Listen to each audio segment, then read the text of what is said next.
Chers auditeurs, Dear listeners, bonjour. welcome to Comme d'Archi Podcast Season 5. Saison 5, dans le monde fascinant des architectes. And in the architectural projects. Je suis Anne-Charlotte Deponte, passionnée d'architecture et docteur des universités en histoire de l'archi. I am one of the spokespersons of Anne-Charlotte, who is a PhD in architecture history. Merci. Thank you D'être avec moi aujourd'hui. to be with us today. Et And maintenant, now, lundi en français, place au talent. and Wednesday, let's talk projects. In English, of course. Bienvenue dans Comme d'Archi.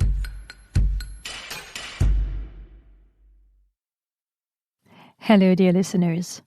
Welcome to this Comme d'Archi, which concludes the 2023 holiday season and looks ahead to 2024 as published this January 1st. We wish you all a happy and healthy new year. I invite you back to the theatre before returning to contemporary architecture next week with an interview with a professional basketball player turned architect. Can you guess who it is? But for now, let's turn to the Porte Saint-Martin Theatre. In 1781, this contemporary of the Odéon opened a series of Parisian stage buildings, including the Opéra Comique, 1783, and the Palais Royal, 1784. This is the theatre that saw the birth of Cyrano de Bergerac. However, its original version was destroyed by fire in 1871 during the Commune. It was rebuilt in 1873. But it was also thanks to a fire that it was originally built. The 1781 fire at the Opéra Royal on Rue Saint-Honoré. Queen Marie-Antoinette ordered that the troupe be relocated as quickly as possible to a temporary establishment. The architect Samson Nicolas Lenoir, nicknamed Le Romain, was appointed. The architect, who had long been keen to build a theatre, immediately proposed a project. Within 2 days of the disaster, he presented plans for a new provisional theatre and made available a plot of land between the Rue de Bondy and the Porte Saint-Martin, which he owned with his partners, Cordman and Riboutet. King Louis VI's approval was conditional on the building being completed in 75 or 86 days, depending on the source. To comply with the king's decision, the architect mobilized hundreds of journeymen and tradesmen. The marathon construction began on August 26, 1781. Crews worked day and night. On October 26, in the presence of the Queen, the theatre was inaugurated. The auditorium was vast, seating over 1,000. The stage is equally spacious, with an 11-meter opening and the 22-meter wide stage with a depth of 16.50 meters and a height under the grid of almost 20 meters. The ribs are composed of several levels, accessed by a wooden staircase. This architect of the first theatre, nicknamed Le Romain and described as neoclassical, is known for his efficiency. He was involved in a number of real estate projects, mainly in the Allègre district and the Faubourg Poissonnière. During the course of his career, he also built the Allègre Market, the Abbey of Saint-Antoine, the Hôtel de Séchetré, the Hôtel Benoît de Saint-Paul, a tenement building on Boulevard du Temple, and a tenement building on Place de la Bourse. Although the theatre was delivered on schedule, there were still concerns about the solidity of the building, which was erected on such short notice.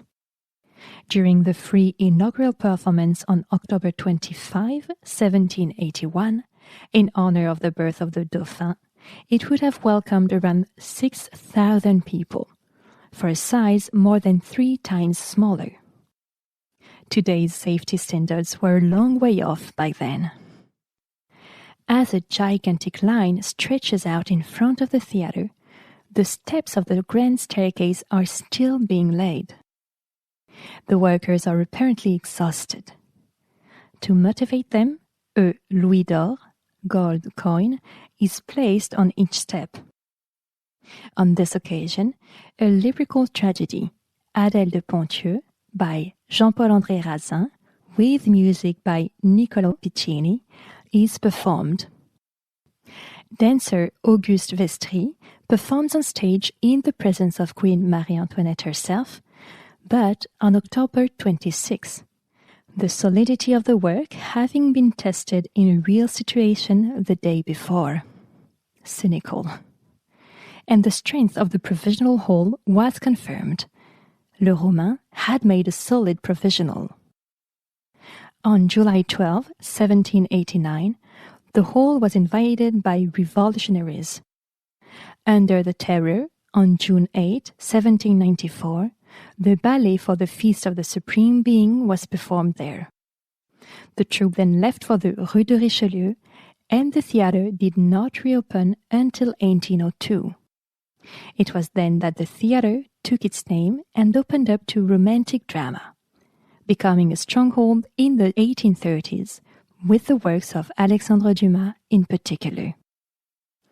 G.B. Whittaker, in his History of Paris, published in 1825, writes on pages 510-512.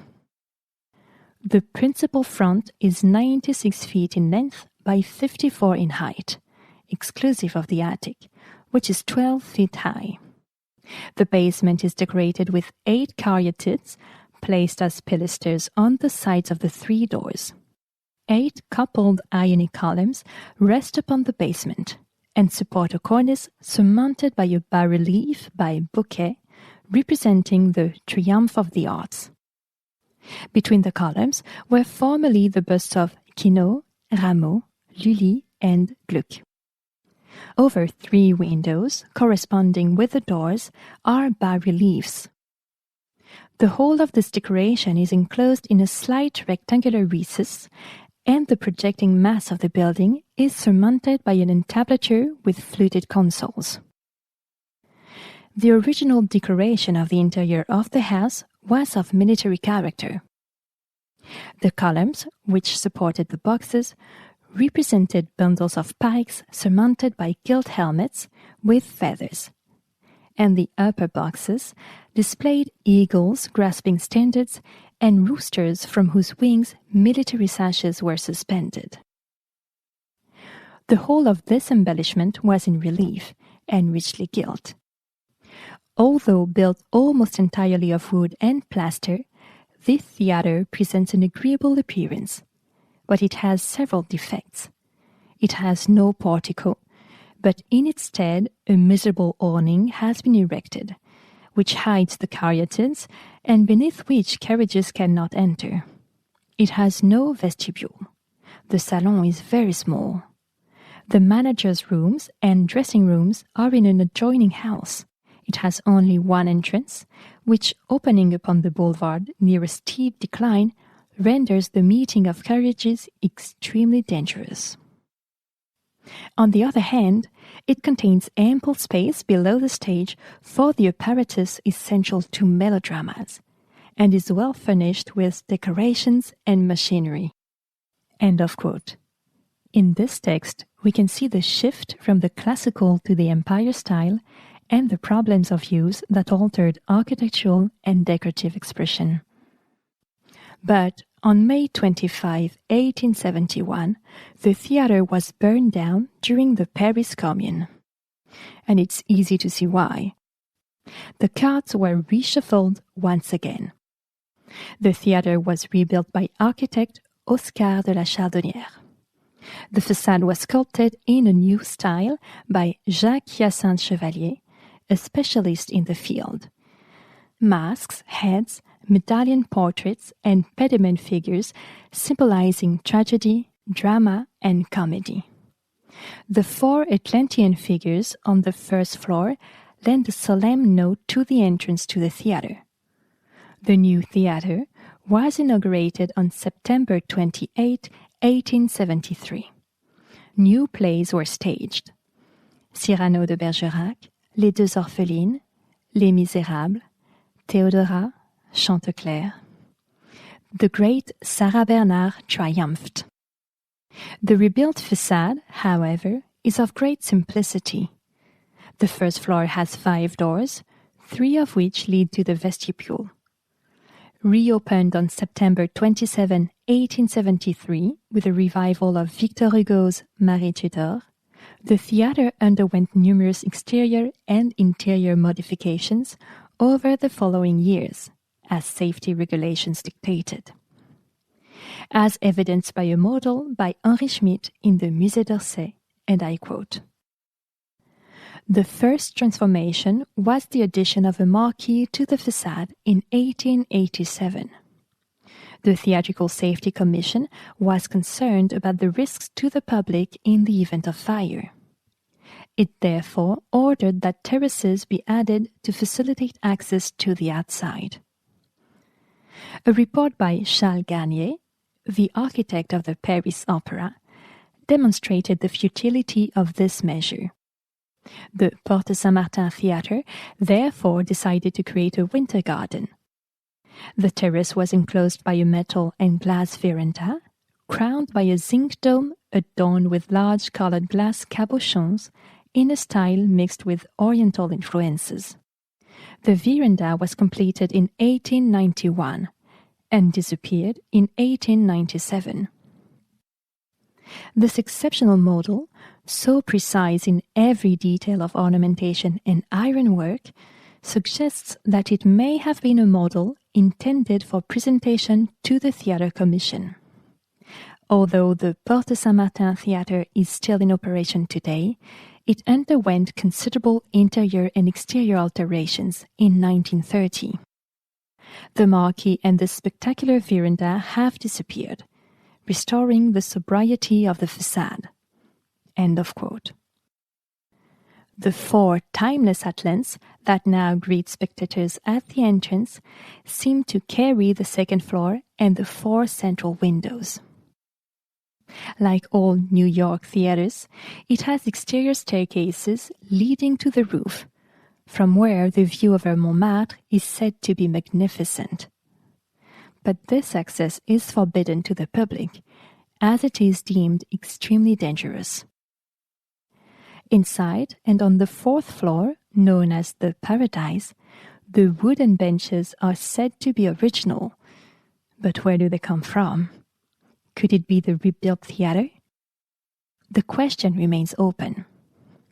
They give an idea of how the first spectators might have enjoyed the show from above, huddled together, overcoming the feeling of vertigo.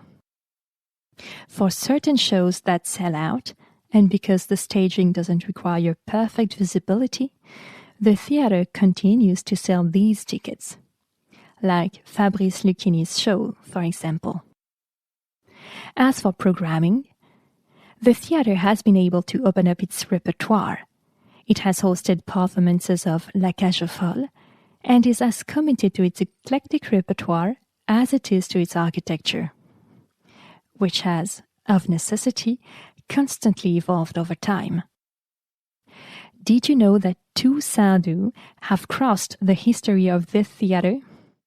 One, the French author, and the other, the French singer, both from the south of France, but not from the same family. Attention to Juliet's. Come on, a little humor and lightness, not to be confused with idleness. I think we need a bit of humor these days. I wish you all the best for 2024. Dear listeners, thank you for tuning in. See you next week when we'll resume our interviews. And until then, take care. Goodbye.